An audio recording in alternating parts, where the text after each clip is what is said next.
welcome to TraderMerlin Show. It is your Happy Hump Day Wednesday edition. Hello, Les, Sue, Big Eb, Siraj, Tom, Thomasina, Jerry, Vernon. Good to have everybody with us today.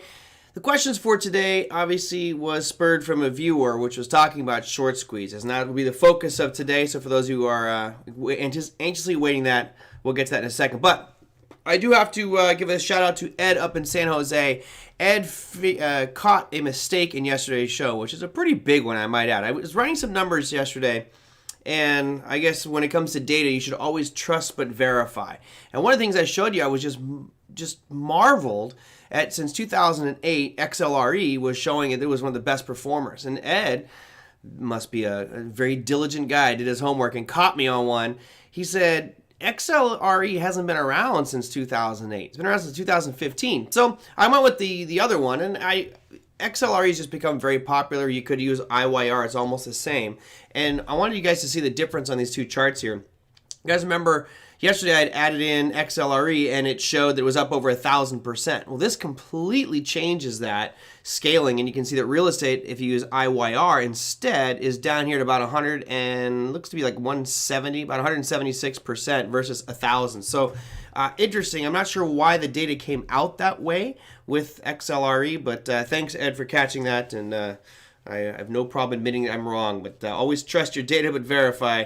I guess I needed to, I guess I should hire a team, right? Get a team of data guys on my show. So anyway, I wanted to show you that. That actually puts consumer services as your number one over that period of time, over 734%, going all the way back to 2008. And only one really teetering with negativity, and that's energy since 2008. But anyway, just I had to throw it out there. Thanks, Ed, for catching that and always being patient with me. All right, so the topic du jour is the short squeeze. Now, we've done a show on this before. For those of you who might be new, you can go to the YouTube channel, which is TraderMerlin. If you look at today's show, underneath the description, I put in links to two shows which I think that you should watch that pertain to this directly. One was called Short Squeeze Insanity. The other one was called the Gamma Squeeze, which can be a result of a short squeeze. Much more complex, a little bit rarer, if you will, than a short squeeze, but nonetheless, it's pertinent for today's topic. So this question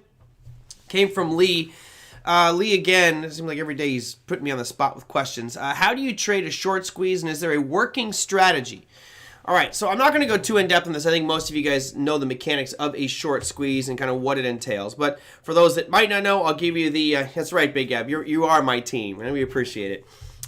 If you're looking at what a short squeeze is, I'll keep it the Jeopardy answer. What is a short squeeze? Is when shares are borrowed from a brokerage firm, they are sold in the marketplace with the intent that price is going to drop, and then you sell high and you buy low. So you borrow your shares from your brokerage firm, you buy them back at a lower price. That's shorting, and pretty much everybody can do it depending on your brokerage firm.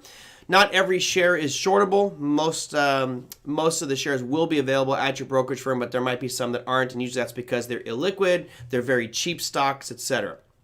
So what happens with a short squeeze is enough short interest is out there that all it takes, remember, if you shorted, you sold something first, and you have to buy it back later to close your position, hopefully at a lower price. What happens with that short squeeze is if price moves up quickly, it can obviously stop you out because you see it moving up. You're going to buy to cover your shares very quickly, and that adds another level of buying pressure because you have the initial buying pressure from people just buying the shares, but then you have to close the short position double buying so you can get these really quick spike moves to the upside.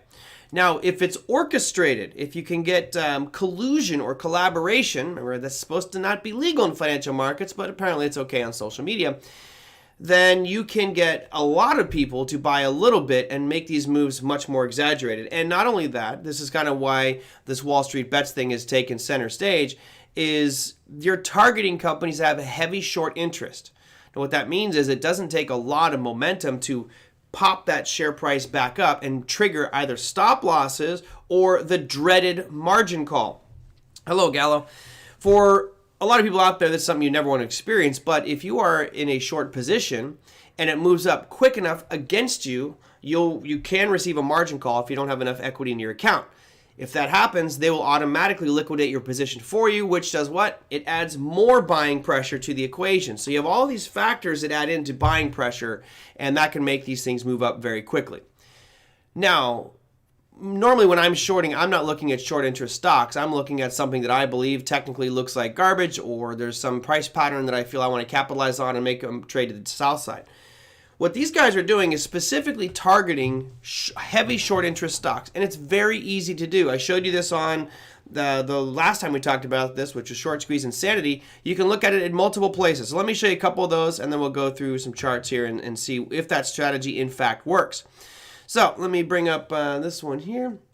There's a website out there called highshortinterest.com.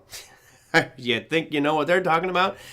These are the most heavily shorted securities out there right now. And unfortunately, it doesn't tell you how quick this is responding. Normally there is a delay here for things to get reported, but you can get a general idea. And you see some very familiar names here with companies that have been spiking up. There's Bed Bath & Beyond. There's Clover Health, which had that huge spike yesterday. So what we could do is look across in the middle column. You see it says short interest, right? Right now, the heaviest shorted security on the market, it says Workhorse Group, WKHS, at 41.93% short. That's auto and truck manufacturer, apparently. So one strategy would be WKHS. We go out here and look at WKHS. Bring that bad boy up here, throw this onto a daily time frame, and you kind of have to make that opinion of, do you think that this is one that could be a potential candidate for short squeeze? Personally, I have to raise my hand and say yes, I think it is, especially the way that these guys are targeting it seems like they're literally just going down the list of the most heavily shorted ones. Now, what makes this different than what we saw with GameStop, GameStop's short interest was 139%. So when we look at that list again, let me bring that up here. This was 139%, and it was GameStop. That was the heaviest I've ever seen in my life. Now, generally, if you see something in the 30s, yeah, that's pretty heavy, but not, I wouldn't say it's colossally bad or going to, automatically be a negative sign for me. When you get to 100%, yeah, obviously that means every share technically is short. So as far as a strategy, Lee says, how do you trade a short squeeze? Well, bottom line is you're basically buying something that's already running if you're trading the short squeeze, right? So how do you trade it? You're chasing things normally. If you want to be ahead of the curve, it's about identifying stocks that are extremely beaten down and stocks that have very heavy short interest. So let me run through this list here and see if any of these, we'll just do the first 5 and see if maybe a few of these have potential short opportunities, long opportunities as a short squeeze. So we already looked at Workhorse. It's already moved a bunch, and we were over 100% in about 3 weeks. So that ship may have already sailed. CLOV is your next one here. That ship has sailed, and this is the problem with it. Ultimately, we'll talk about, is there a working strategy? I would say this. It is a viable strategy, but you have to understand that you're taking on considerable amounts of risk. You have to be very careful with this, because look what happened to Clover today. It opened up at 28 bucks, ended at under 17. I mean, that's a huge swing, and what happens is people get too excited about being on a short squeeze and they think it's going to keep on running. These things whip back very quickly. So is it a working strategy? Yes, it can work, but your risk is exponentially higher than what it would normally be. So this one, I would say forget it. You're not going to worry about a short squeeze on Clover. What about Blink? Blink Charging Company, BLNK. I don't even see this as a candidate for a short squeeze, to be honest. Yeah, I think they did yesterday, Les. That was the one he was talking about, the Reddit guys. Yesterday, Clovis was the big one, or Clover was the big one yesterday. I didn't see anything on it today. But today, what you have is a byproduct, a side effect of this, which is bag holders, right? Unfortunately, bag holders are going to happen much more frequently, which is why I'm always telling people it's probably best to stay away from these ones, because could Clover run up to 100?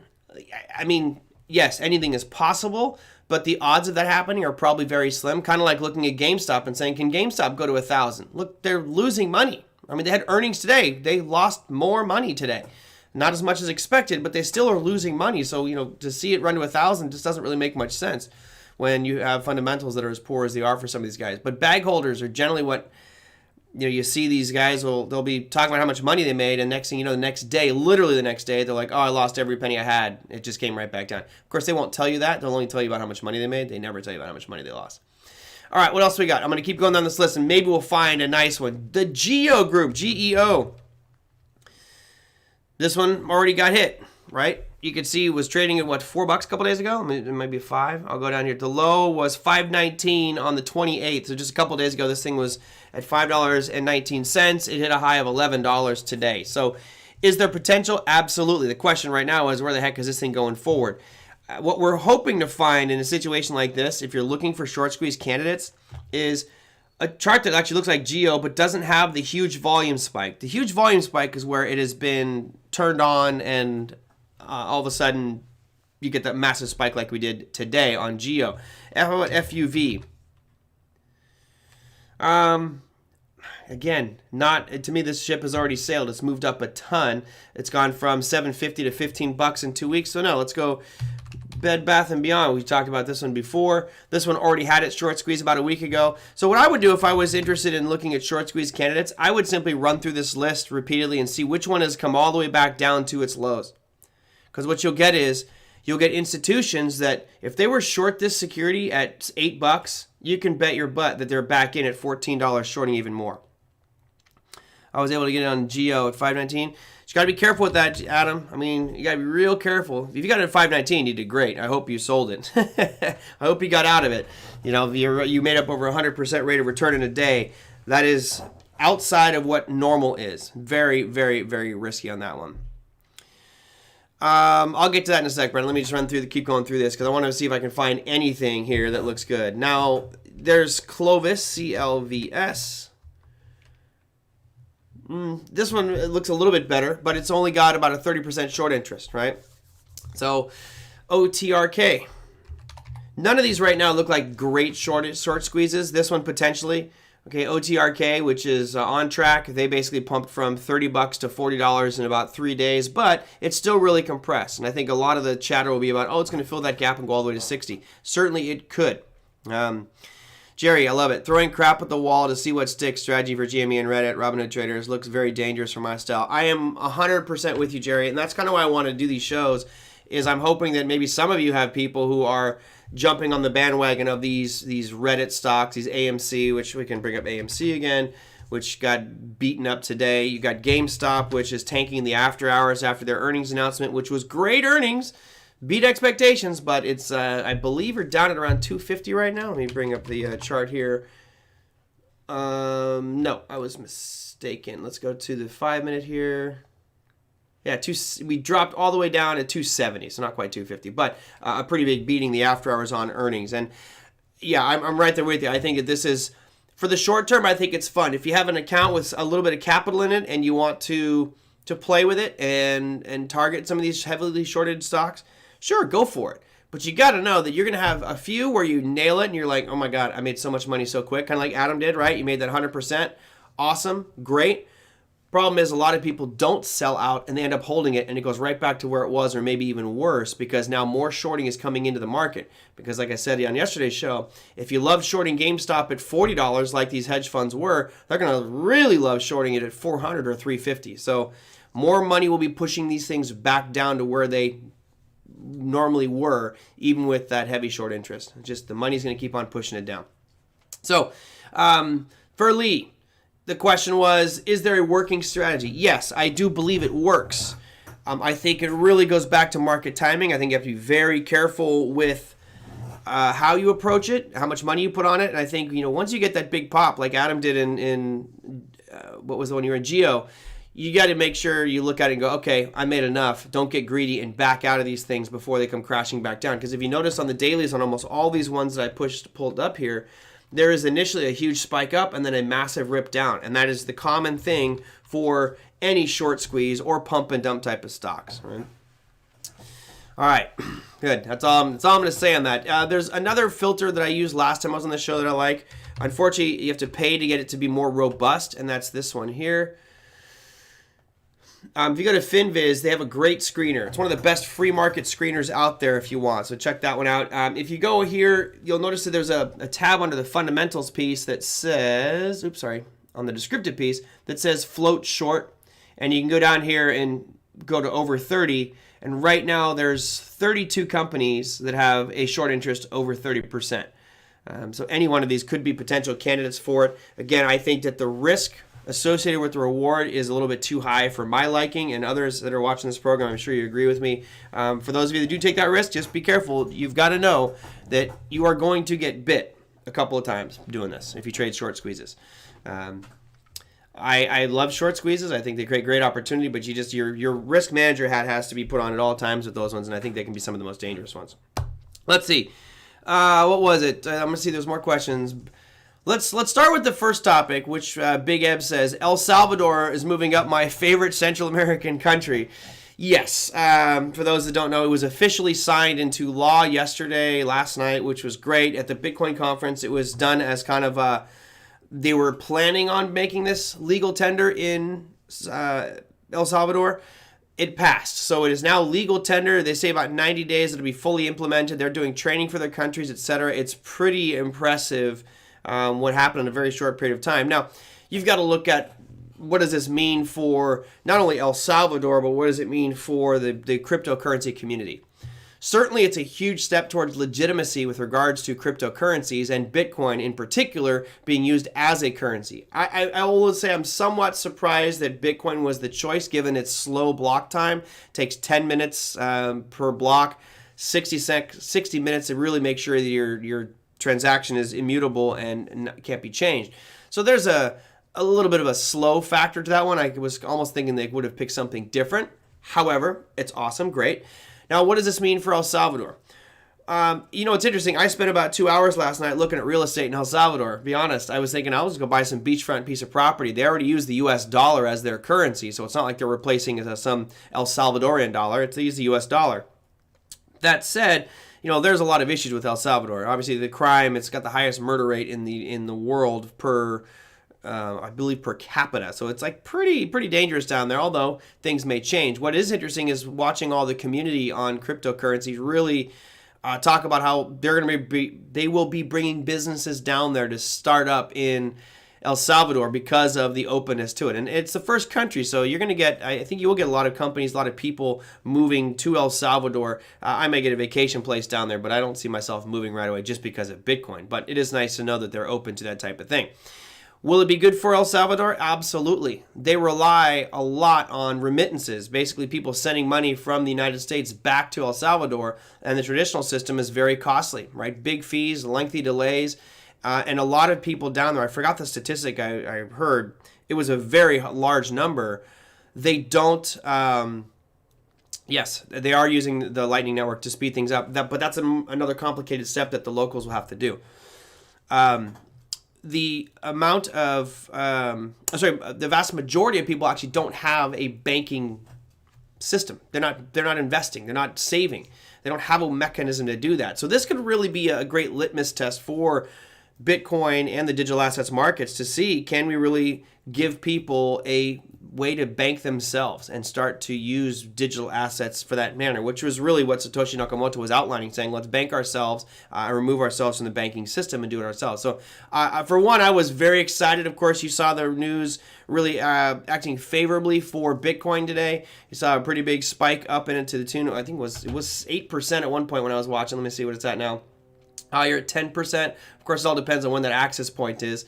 I'm leaving this artwork on here for a reason. Sorry. I'm leaving this artwork on here for a reason. Wow, my computer is totally deciding to mess with me today. There you go. You can see a big green candle on the hard right edge. 36,400 is where we are at right now.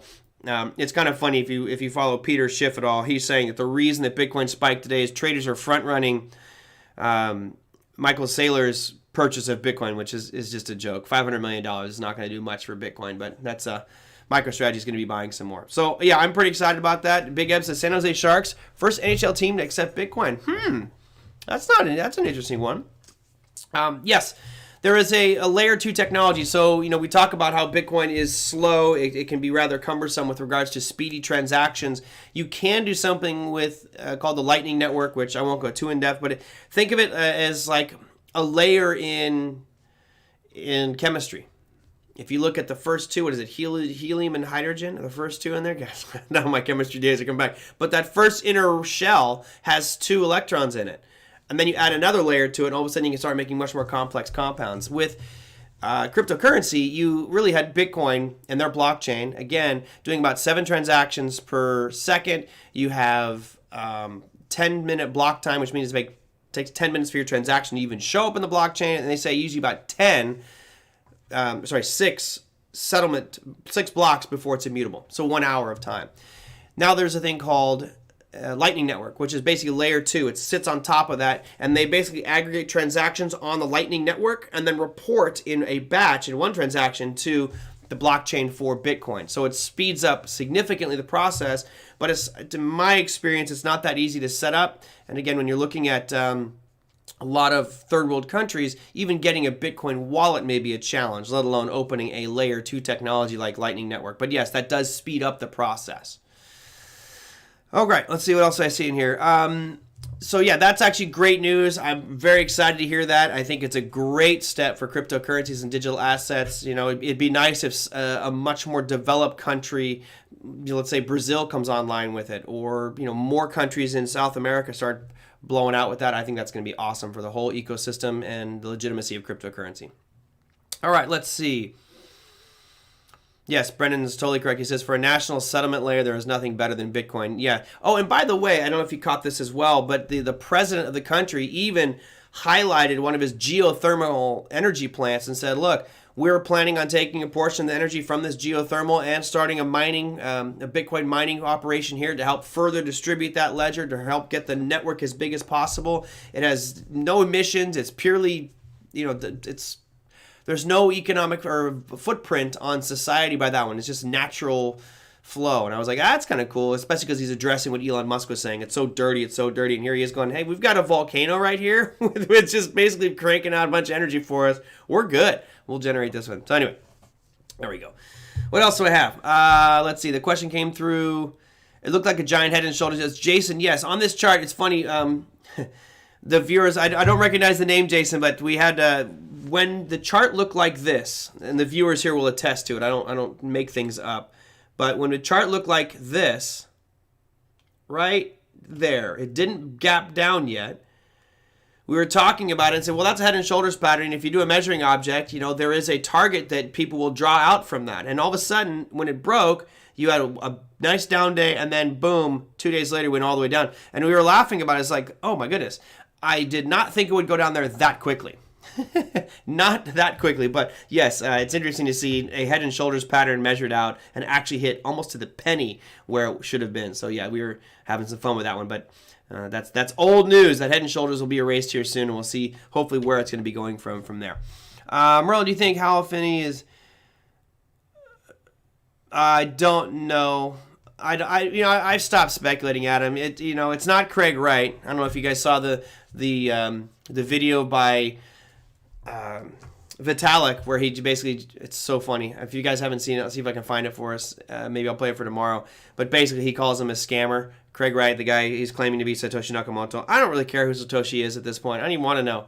What I don't want it to be, I'd hate to find out in the long run that this was all one gigantic CIA test and one gigantic CIA plot. Who knows? But no, I don't know. I don't.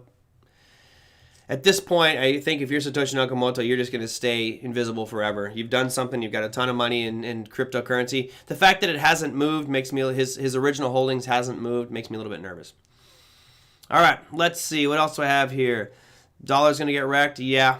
We'll talk about Canada's announcement. They had a economic announcement with their rates, and the dollar soaring against the CAD. Canadian dollar not looking too good. Does it matter who he is? No, not really, Big Ed. Big Ed, I don't think so. It doesn't matter to me. I mean, it would be interesting to see and interview him, but at this point, we pretty much dissected everything he's ever written in detail. So, I think it's good. Let's see. What else do I got? Merlin, big news. Not sure you saw Interactive Brokers will be supporting crypto by the summer. Didn't know that. I also saw that Interactive Brokers went down today too. Their system shut down. Yeah, Jerry says Vitalik Buterin and Lex Friedman's IQ combined is more than all of Silicon Valley's. If you want an interesting overview of the crypto space, that interview I think Brendan actually posted on his Facebook page as well. The Lex Friedman interviewing Vitalik is a good one. Some of it might be way over your head, but you get a sense as to who Vitalik is, the sense of what he wants to do for community and for making life better for just about everything and everybody. Because we just a greater respect for him. Eric says, thoughts on shorting Chinese crypto miners? I'd be damn careful about that one. You know, you're playing with fire there if you have access to specific Chinese companies. The reason being, Chinese government at any point can come in and shut any of that stuff down 100%. I don't know. Too risky for me. Too risky for me. Oh, yeah. Donald Trump is Mr. Bitcoin? No. What else? Let me get to one other question. Then, Brendan, you had one on value-weighted average price. I only had one stock question today, which I thought was interesting. It is this one here. Aaron says, analysis of eBay, please. Bought the break above all-time high at 65.05. eBay, huh? eBay. You look at eBay, and I'll start off by going to the long-term picture here, and that will go to the monthly. We are well above anything that eBay has even historically come close to. I mean, even the 2000 bubble that eBay was part of, it's nothing compared to where we're at now. Let me go and throw here 40 years, since it's not even 40 years old. And now you can see the entire life of eBay going back into 1998 when it started. It's funny, here's the 2000 crash. And yeah, it was brutal for eBay, but then it has just had some monster runs. It feels really, I mean, if you look at this picture, it totally feels like it's getting ahead of itself. It's almost scary how much this thing has gone up in, especially the last year. Gone from almost 25 bucks to 66 bucks. That's just crazy. Now, to Aaron's question about 65.05. So before I even zoom in, I will draw that line on here, and we'll just make sure we have that exact number. 65.05. All right. So let me go out to the daily. So you just putting in perspective, Aaron, I did this on purpose starting with the monthly. So basically you went long at literally the highest price this thing has ever been. Not that there's anything wrong with that. It's just a cautionary note. You also went long right as this thing broke out, which is fine. I'm okay with that. It actually looked great. Going back into October of last year, you're making higher lows and the same highs. You've actually broken above this, so it looks good. What could happen here? It's actually, I'm glad you said this one in there. It's kind of an interesting picture to look at. I'm going to keep my eyes on this one as a potential short. And the only reason I'm doing that is there's been a lot of head fakes recently. So when you get a breakout above a specific level, this could be called a bull trap or a head fake. It rips up for a couple days and then comes right back down and ends up breaking the trend, reversing. Now, it does look very, very strong on this bad boy. However, this red candle today, it's got a long bottoming tail. Keep an eye on that one. If you're in at 65.05, anything above that horizontal black line is profit for you. So I would not hesitate to take a quick profit here, even though you're up, only 90 cents. That's fine. Take a little bit of profit here because this could very easily come back down. Now, this begs another question, which we talked about in this program quite a bit. If you, probably like Adam says, he says, I'm not a breakout trader anymore, harder to find a stop loss.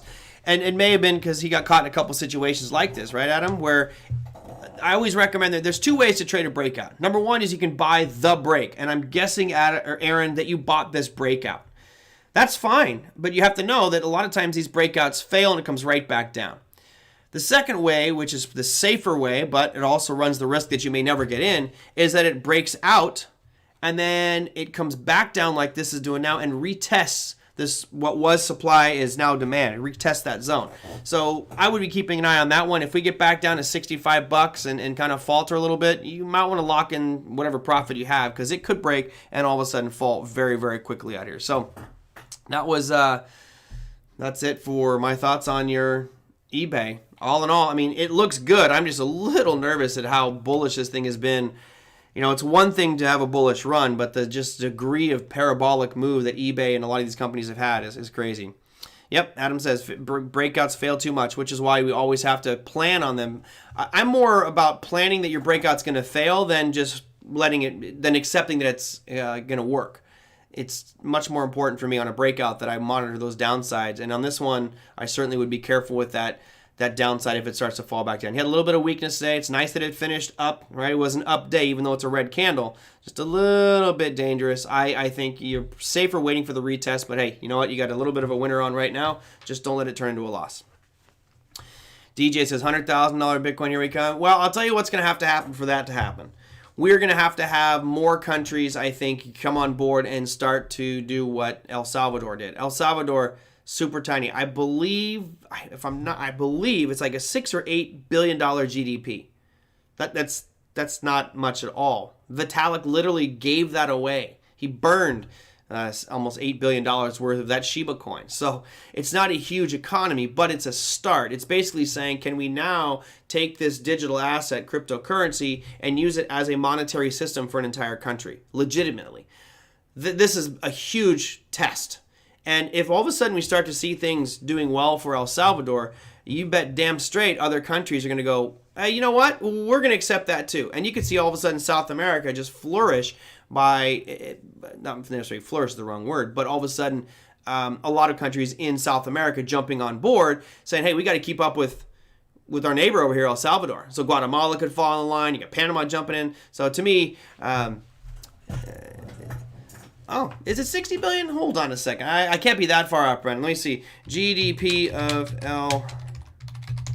Right? Trust Google because that's... Oh, I'm way off. Yes, it's 20... says it's 27 billion. So I don't know where I saw... Maybe it's the amount of remittances. I saw some stat that said 6 to 8 billion, but yeah, it says here 27. Who knows if that's correct? That's also 2019, so I was off.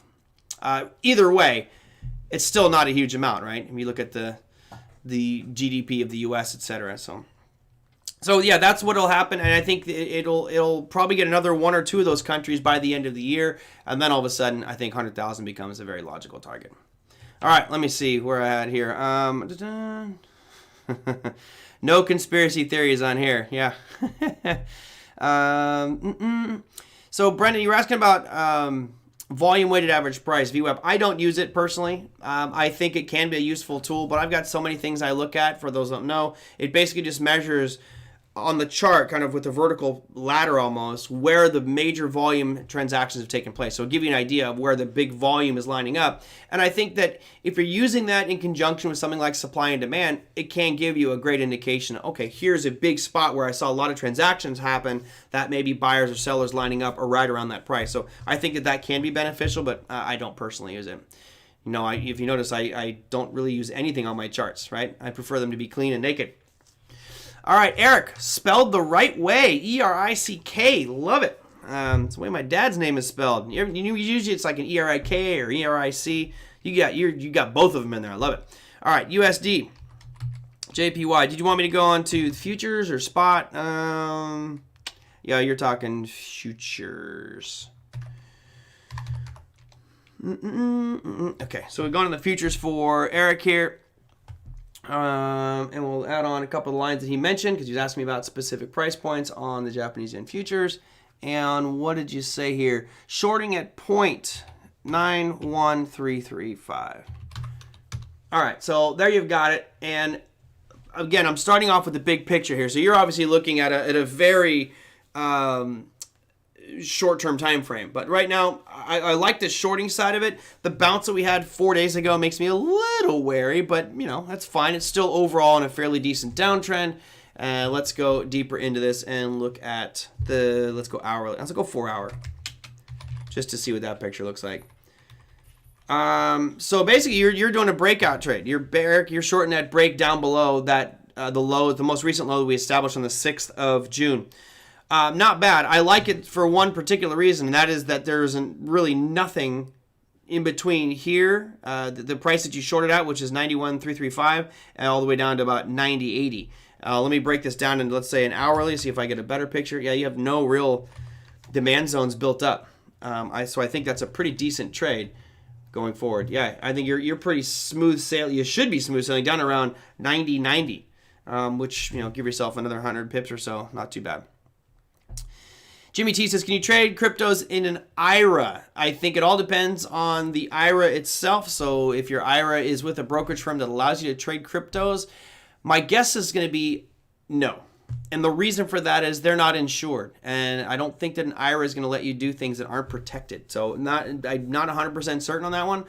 You could trade things, you know, derivatives, ETFs, or funds that are cryptocurrency related, but I think to buy spot Forex, I know that there's some companies out there that do allow it. I have seen IRA holding companies, but what they'll do is generally charge you a lot of fees. There's a heavy fee charge to do with these firms that literally you deposit your IRA money there and then it's all going to be in crypto space. So I'll have to do some more research for you on that one, but I don't do anything in my IRAs with regards to crypto. I know you can at specific firms, but it's expensive.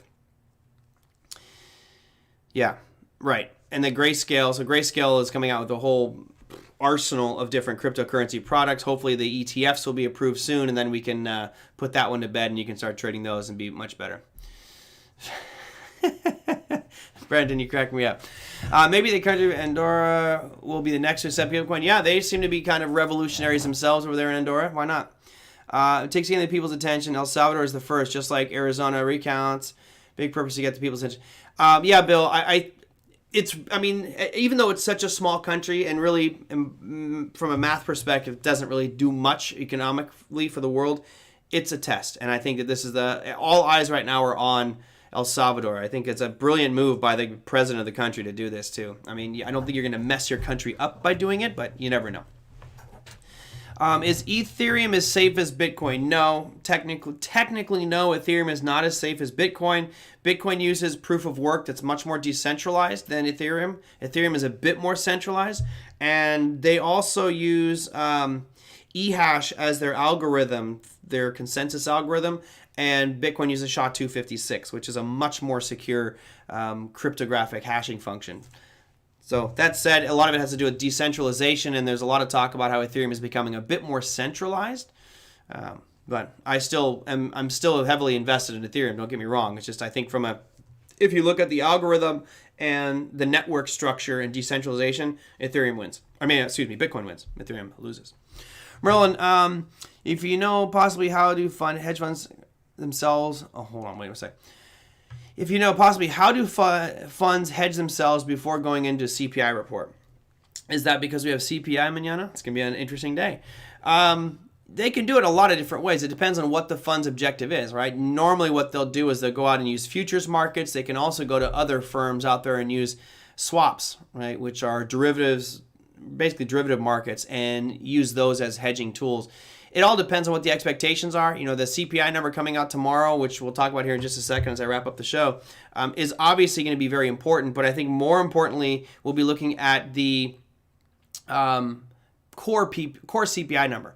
Now, core CPI is where you strip out food and energy. And that one, it spiked to the highest level we've seen in 20 years in the previous reading. Now, I do expect it to drop below 0.9%, which is what the previous reading was at. But how low is it going to go?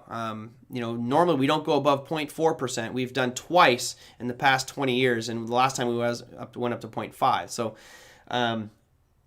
do they need to hedge themselves? Well, I mean, these hedge funds can do a million different things to hedge themselves. So I don't know. I could go on and on and on and on about different things, and there's a lot of stuff I don't even know that they're doing that they can do to protect themselves in these announcements.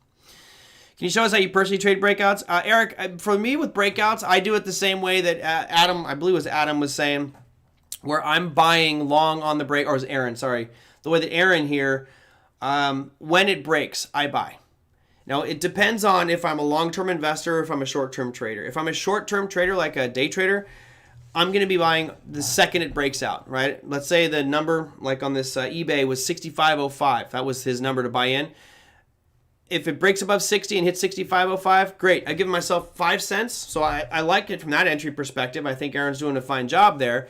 But as a longer term investor, I want to wait for it to close, because sometimes you'll see it tiptoe above and come right back down, or I'll wait for the retest of it to prove to me that that level's there. So that's it in its simplicity. Is basically I'll buy the breakout a few cents above a breakout zone or below the breakout zone if it's going short.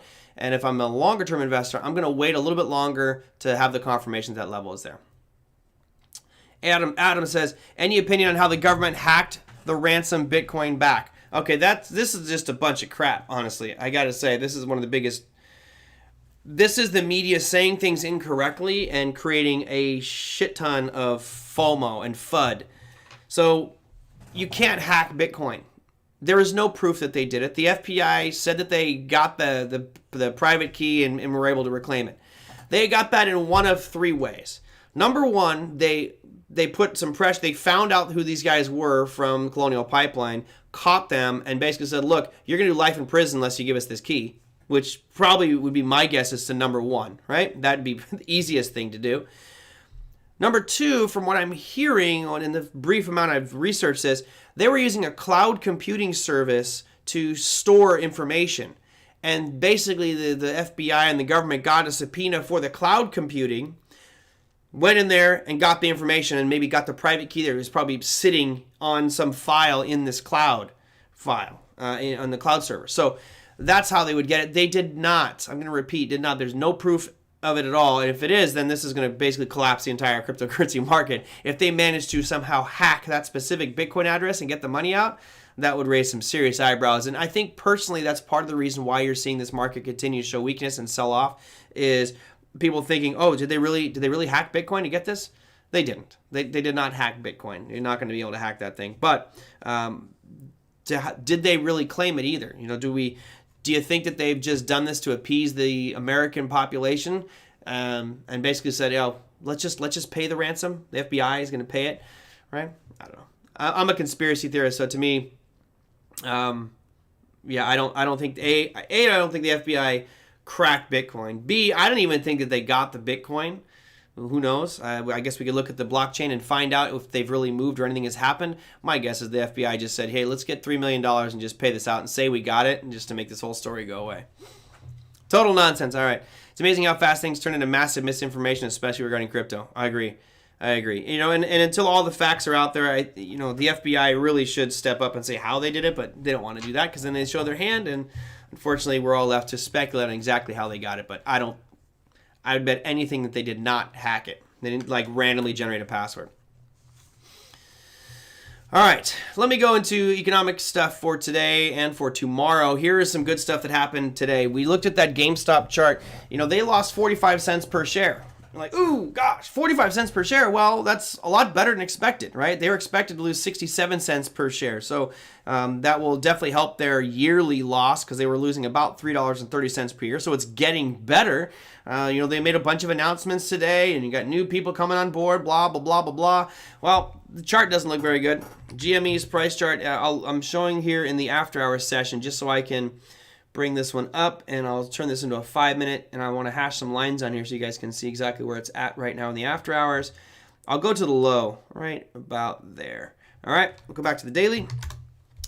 That's this upper line. Let me take this one out. So that's where it's at right now, is that horizontal black line. It's still performing phenomenally well, really. I mean, it kind of blows my mind that this stock, which is losing over $3 per share, is still trading at $260 right now.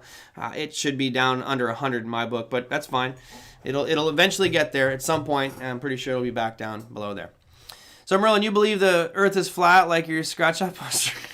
I do not believe. Yeah, I'm definitely not a flat earther. Are you kidding me? I love flat earthers. They crack me up. It's like, you ever go up in an airplane? You ever see the curve of the Earth? I have a piece of property in Northern California, and it's on the side of a cliff overlooking the ocean. And when you're up there, it's over 180-degree views of the ocean, Pacific Ocean, and you can see the curve of the Earth. I mean, it's absolutely visible from the naked eye. And then, anyway, no, I'm definitely not a flat earther. That cracks me up.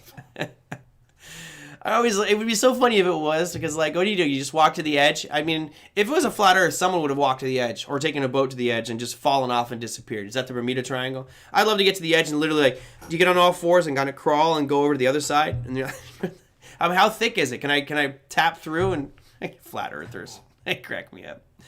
All right, sorry, you're getting me all sidetracked over here on that one. Total nonsense. Okay. What else? Campbell's Soup. This was actually, I'm bummed because I had this on my watch list as a potential buying opportunity. And you guys saw Campbell's Soup today, CPB. It did exactly what I wanted to do, but I just wasn't up at 6:30 in the morning. I know, I've been snoozing. You look at these levels here. This little black line kind of hits these lows that go back months, right? I'll zoom out of here so you guys can see this one. Right, so there's the area I was interested in buying it at, right around $45. It slammed into it today and then just ripped up off bad earnings. Well, I say bad earnings. I mean, they missed by 9 cents. So yes, it was fairly bad. He's a little bit bummed about that one, but this is before market open. So Campbell's Soup obviously having a bad down day, about 6%, but recouped a bit of those losses off of that demand zone, which was something I was eyeballing, but just didn't get a chance to capitalize on, unfortunately. And then what do we have for economic announcements for today? Now, the rate statement is the one we were talking about. That was 25 basis points. That's what Canada came out as. Didn't really change anything there, but what's great as a currency trader, let's look at USD CAD. Here is the US dollar CAD. Doesn't look like much happened, right? This is a downtrend on the daily. It's like, oh, wasn't that big of a day. Yeah, look at this thing on a 5-minute time frame. Can you tell me where that announcement came out? Right here. I mean, as soon as that announcement came out, it bottomed and just ripped to the upside for the US dollar CAD, which means the Canadian dollar was falling there and the US dollar was gaining in strength. Of course, we can look back. We haven't done this. Let's look at the dollar sign DXY here. There's your dollar index, which has had these two really long bottoming tails back to back, which is actually a very positive sign. So for anybody who's bullish on the dollar, keep your eye on that one. But all in all, not unchanged on the last 2 days for that dollar index. All right, keep going. What else do I got? Crude oil inventories came out with a big miss, which is surprising because crude oil was down on the day. Usually when you see a miss like this, it actually would move it up because this is supply dropping. You would expect crude oil actually to be rising in price, but it has had a pretty good run, maybe due for a pullback. Next on our list is, nope, that's that. We don't want that. There you go. Here's what's happening for tomorrow. Now we have I didn't switch it out. Tab nabbit. I hate when I'm rushing to do this show. You guys, there's so much stuff I got to do to get this show ready for everybody, and I completely botched that last one. We're not done. Hold on. I'm going to fix this here. Give me a minute, because I think it's important for you guys to know what on earth is happening tomorrow. I just got to swap out an image. I'm a slacker. We do have another rate announcement. That's why I think it's so important for you guys to see this one, and that rate announcement is coming from across the pond. We're looking at the European Union, the ECB to be particular, and let me delete that, and we'll make this full screen for you guys. There you go. Finally got it. Here is your economic calendar for the 10th.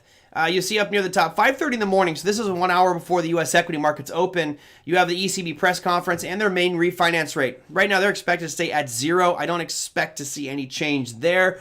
As I mentioned yesterday and also on the Monday Morning Must-Knows for Online Trading Academy, I think the interesting piece is going to be, what do they start to mention inflationary issues? Because right now we see it rising in the U.S.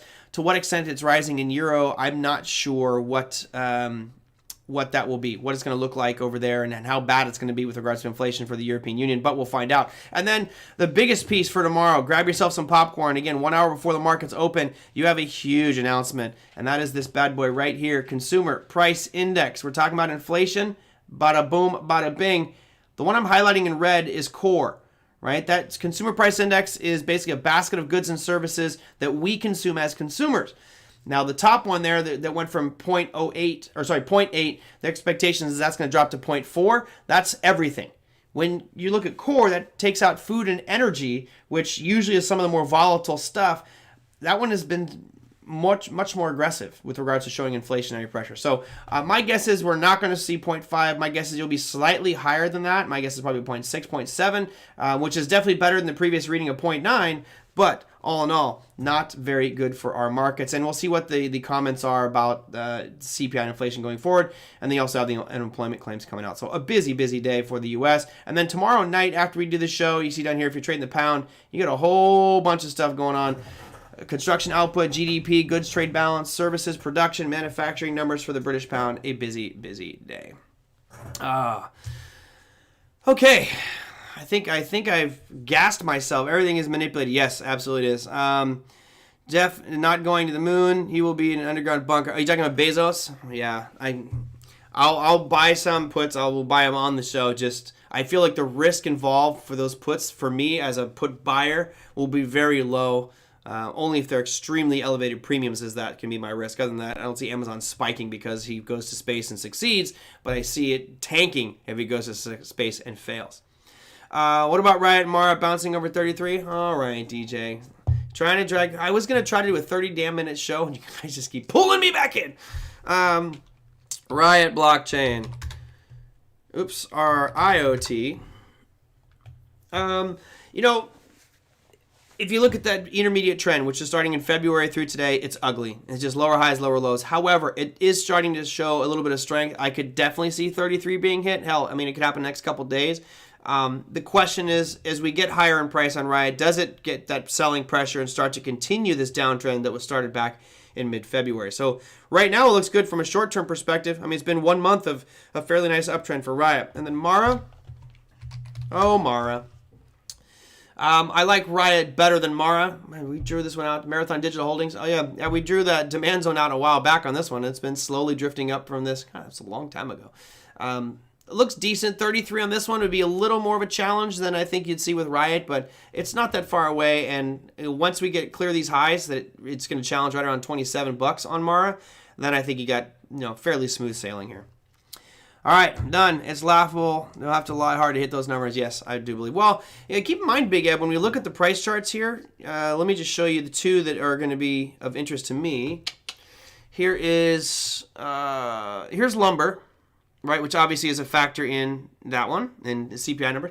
It's come down a lot, right? We've seen this significantly decline in the past month. So obviously this is going to have an impact on that. How much are we down from those peaks? Right now we're down about, let me click that for everybody, 33%. So that's definitely going to have a good impact on the CPI number. And then you can look at something like corn.